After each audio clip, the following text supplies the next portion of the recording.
A Cairo court has confirmed death sentences for Muslim Brotherhood leader Mohamed Badie and 13 others over Islamist protest violence, while the jailing of a U.S Egyptian citizen for life was slammed by the White House. 2 of the 14 defendants sentenced to death have fled the country and will immediately face a retrial if apprehended. Judge Mohamed Nagy Shehata also handed life terms to 23 detained defendants. The group was accused of plotting unrest from their headquarters in a sprawling Cairo protest camp in the months after the military overthrew Islamist President Mohamed Morsi in July 2013. Among those sentenced to life in prison was Mohamed Soltan, a U.S Egyptian citizen who is on hunger strike. His father Salah Soltan was among those sentenced to death. The White House condemned the life sentence and called for his immediate release. "We remain deeply concerned about Mr. Soltan's health, which has suffered during his 20-month-long incarceration," White House spokesman Josh Earnest said in a statement.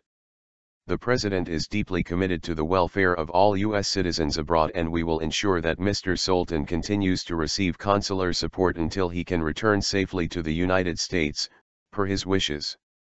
The rulings can be appealed before the Court of Cassation, which has overturned dozens of other death sentences, including against Badie. So far Egypt has executed 1 Islamist sentenced to death after Morsi's overthrow, following his conviction of involvement in the murder of a youth during violent protests in July 2013. Shehata, who has sentenced dozens of Islamists to death in other cases, read out a Quranic verse that stipulates amputation and crucifixion for outlaws, before giving his verdict on April 11. At a previous hearing, he had sought the opinion of the country's Mufti, the Islamic legal authority, on the death sentences. The Mufti has an advisory role under Egyptian law. Known as the Rabat Operations Room case, the prosecution accused the defendants of organizing months of unrest and protests against the ouster of Morsi, a senior Brotherhood figure himself now on trial.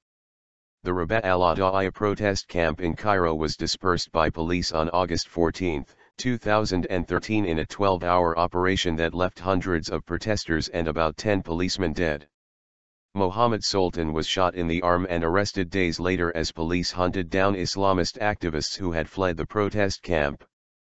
Police moved in to disperse the camp after weeks of failed European and U.S brokered negotiations with the Brotherhood, which publicly insisted on Morsi's return.